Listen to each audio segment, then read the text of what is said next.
Hey, this is Matt from Unbearable 73 with a little prologue to my 1883 review. I'd like to apologize. I inadvertently called Sam Logia, twice, I think, in the what you're about to watch. So just bear with me with my little misspoken noobishness. Thank you. Bye. Hello, it's Matt from Unbearable 73. Today I am doing a review of the Season 1 of the television series 1883. So the first question is, what is 1883, aside from being a year? Yeah, stupid joke, right? 1883 is a series by Paramount that airs on their streaming service. It's a prequel series to Yellowstone. So next question, what is Yellowstone? Yellowstone is a modern or neo-Western about the Dutton family as headed by John Dutton Jr. on his vast Montana ranch. So let's call up the browser here and let's look at the IMDB page so you guys can see what I'm talking about. There we go. 1883 is the origin or prequel for Yellowstone. It shows how the Dutton family settled in Montana.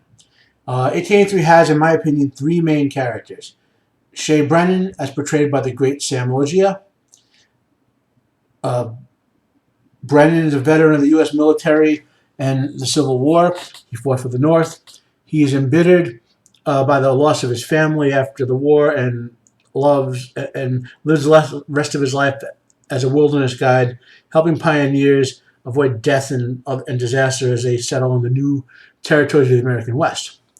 The second main character is James Dutton. He is the ancestor of John Dutton Jr. from Yellowstone. He is portrayed by Tim McGraw.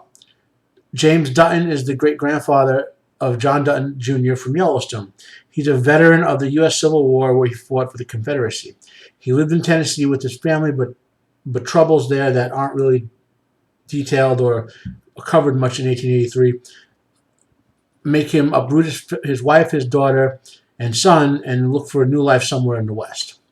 The third main character is Elsa Dutton, and she is portrayed by Isabel May. The first two actors, Sam Logia and Tim McGraw, who's also a country singer, I've heard of before. This is a new actress. Obviously, she's playing a 17-year-old girl, if I got the age right. So, and ahead of time, I'll say she does a great job as an actress. So, Elsa Dutton is the oldest child of James Dutton. She is the narrative voice for the first season of 1883. There's an array of excellent supporting characters, including a Black American Civil War veteran named Thomas, who served with Brennan in the war and follows him in regular life, as a wilderness guide. Then there's Joseph, a German immigrant looking for a start with for his family in the New World. Then there's Naomi, a Romani widow seeking to leave the persecution of Europe with her family and many others. This show depicts Brennan leading a caravan of settlers from Germany who came to the U.S. with the promise of free land. A group of settlers that he finds is woefully unprepared for the trip, and luckily he encounters James Dutton, who intends to also take his family to the same area. And James and his family join the caravan, and that helps bolster their chances of succeeding. Now, some would argue that there are other main characters. I want to move the browser out of the way because so we can talk, obviously. Some would argue that there are other main characters. All I have to say is well over 80% of the scenes in the show depict and are driven by the three characters I just mentioned. So take that for what you will. Now I will answer. I have five. When I evaluate any sort of fictional media, I have 5 criteria that vary slightly, whether it's a TV show or a movie or a book and so on, which I think about in terms of did I enjoy it, will I want to read it again, and so forth. Basically, if all 5 are true, meaning answer yes, then I tend to be able to suspend my sense of disbelief with fiction and therefore enjoy it because of the immersive factor. So I'll call up my first title so you can see what I'm talking about. The first question I always ask myself is, at its conclusion, does the season make me wish that I had more to watch, or does it make me wish that I had been shorter or that I wasted my time? So for Yellowstone, yes, 100%. I originally became interested in this show because I heard good things about Yellowstone. Some of my family were recommending it. They know I like these sort of gritty Western type things with organized crime, like kind of like Justified, basically, you know. And so I said, okay, I want to give this Yellowstone a shot. I was getting ready to watch it, and then I know so this 1883 show. I'm like, what is it? What's that? I heard someone said it was related, and I found it was a prequel. I said, okay. First, as a Samuel G, who I love as an actor, I watched him a lot of stuff over the years, you know, and so I said, oh, that's a plus, right? And then I was like, the setting is good. I like westerns. I like westerns before machine guns were like machine guns became wrecked battlefields. So there's actually gunfights and and some conventional warfare with knives and axes and whatever, you know. And so I said, okay, I'm going to watch this one season. If I like that one season, then I'll probably be able to watch 3 or 4 seasons. There's 4 seasons of Yellowstone. I'll probably want to be able to watch that. And I loved it. I loved it. So, second question. Do I hate the portrayal of the primary characters? And the answer to that is hell no. I love them. I can't think of I can only think of like one character who wasn't portrayed well or better, and that's this character named Grady, who was played by Alex Kyle. Alex Kyle, played by Alex Fine. Sorry, Alex Fine. And he was just generic cowboy number 3, basically. I mean, he could have been any cowboy. So they should have made it, but they made real efforts with all the sort of supporting characters at all levels to make them have little quirks and mannerisms and so forth that made them memorable. Well, oh, that's cool. That guy's in that scene or whatever. Not this guy. They could have stuck any generic cowboy actor in there, basically, and it would have been. But so like that's the one flaw. So if I were grading this at a scale of 1,000, they get 999. There's one character was a little off. So yeah, I love the portrayal of the primary and all the characters. Next question up. Did the show annoy me with moronic gimmicks like camera techniques that constantly cut away from the action, or film action sequences so close you cannot see what's going on, or did they use that moronic shaky cam or anything like that, where like they go out of their way with how you're viewing it through the camera or with special effects, for example, and obscure you actually seeing what's going on. You know, so if the characters say struggle and survive in a canoe to go over a waterfall, nothing happened. It is, I'm just saying. And all of a sudden, you don't see them, and you just see a massive wave of water on your screen for 17 seconds, and they're dead at the bottom of the cliff. That's horrible. I mean, it's horrible visual storytelling. And shaky cam is horrible because every time you're like watching it, it'd be like me constantly ducking out of the frame while I'm talking. And how fucking annoying is that? You know. So, that type of thing.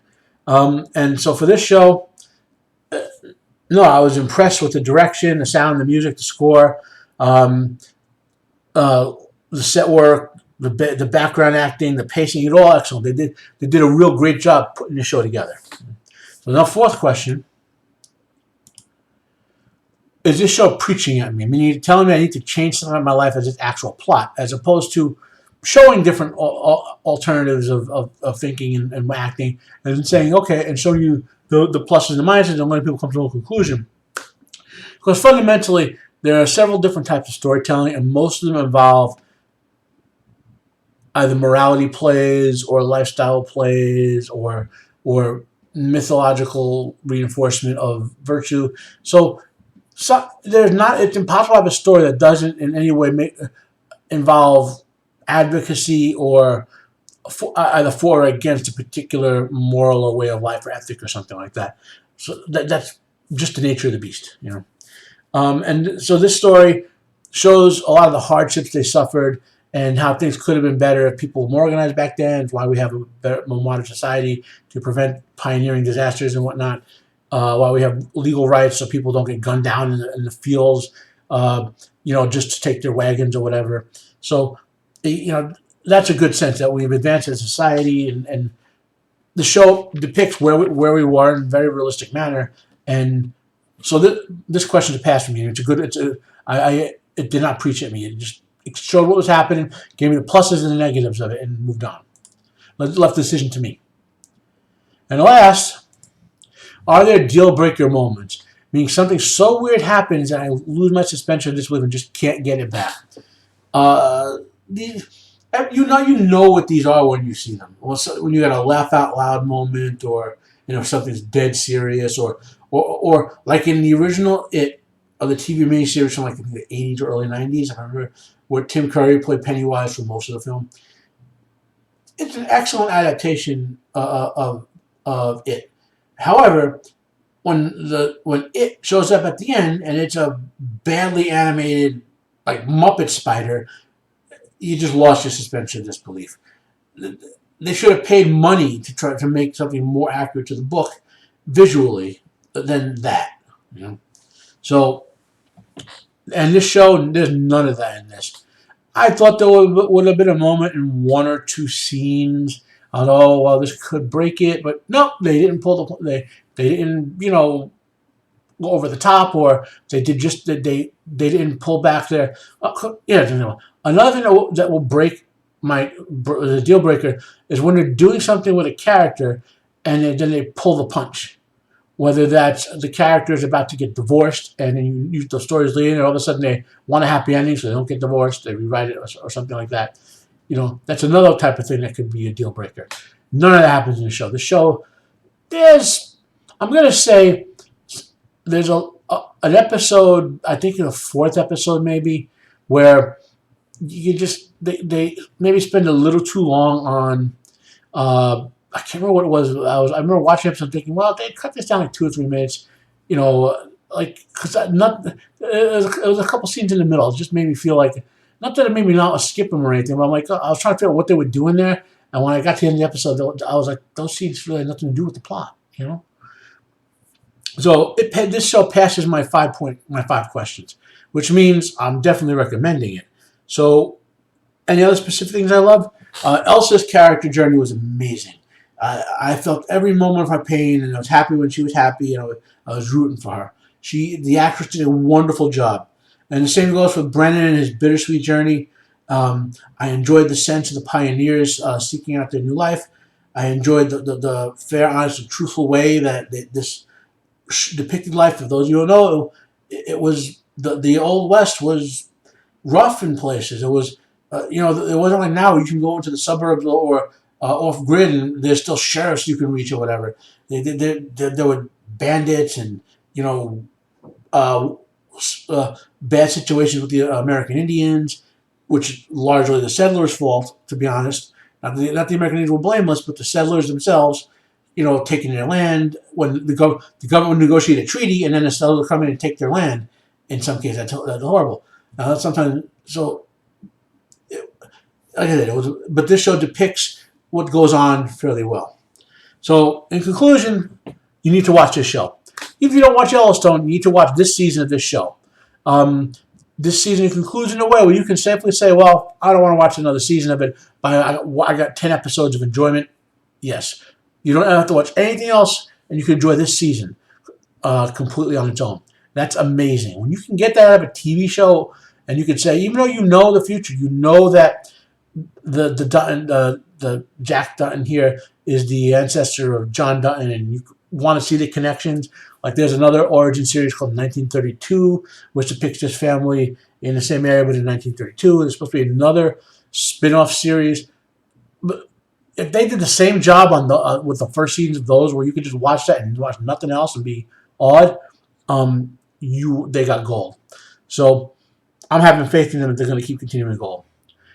Thanks for listening and watching. My name is Matt. This is Unbearable73. I want you to have a good day. If you like it, hit the like button. If you dislike it, hit the dislike. Subscribe if you want more. I will do reviews of seasons. I'm not going to do episode by episode unless it's some older content where I have control of the episodes in the sense I own them on Blu-ray and can time it well.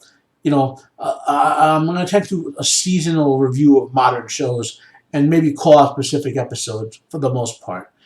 A lot of people could do a lot more in-depth reviews of the episode by episode than I can, and I credit them for that. I'm just here to recommend you watch this. I watched it, and it's worth your time. Thank you. Have a nice day. I'm out of here.